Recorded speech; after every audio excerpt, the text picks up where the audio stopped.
Joining us now are two of my favorite media critics, one from the left and one from the right, who'll be analyzing all the stories from both sides. Conservative podcaster and longtime media critic John Ziegler, host of the new podcast, The Death of Journalism, and a former senior columnist at Mediaite.com, which I founded. And David Shuster, a host for the liberal Young Turks, a former anchor at MSNBC, among many other places.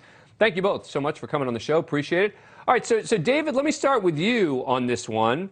You know, we have a lot of time now to look back at this. I've just laid out this whole timeline of how the Hunter Biden story came to be. You've heard Jeff Zucker and Phil Griffin, the people who were running MSNBC and CNN at the time, defending the lack of coverage.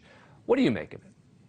Well, what I make of it, if you go back a couple of years, the story, sure, was that Hunter Biden's laptop, yes or no? And maybe the media whiffed on that. But the larger story that a lot of people were pushing is that this laptop would show that Hunter Biden was engaged in foreign entities in a corrupt manner that broke U.S. law. And that still hasn't been proven. And to the Washington Post and the New York Times credit, they were looking at 280,000 files that were on this Hunter Biden laptop, of which only 20,000 could be verified as actually cryptography, as actually having belonged to Hunter Biden. So by their own standards, they couldn't confirm that, yes, these were actually Hunter Biden's emails. But even if they assumed that they were, even if they assumed that, yes, this is Hunter Biden's laptop, it was a big nothing burger because it showed, okay, yeah, he was on the board of Burisma. There were some emails about that. Everybody knew about that. People may have known that he was he was helping a Chinese energy conglomerate. But so what? There was no evidence of malfeasance or any law breaking here. I feel like that's almost like handing a platter to John Ziegler and saying, John, go. Yeah. Well, I actually agree with some of what David said about the potential insignificance of this. I don't think we know that yet, but here's the part of the story that really makes me irate, even as a never Trump conservative who never got that exercised about the story when it first broke. It's not just an issue of the media downplaying it, which the New York Times did its absolute best to do, as you just documented. It's the big tech censorship that matters here.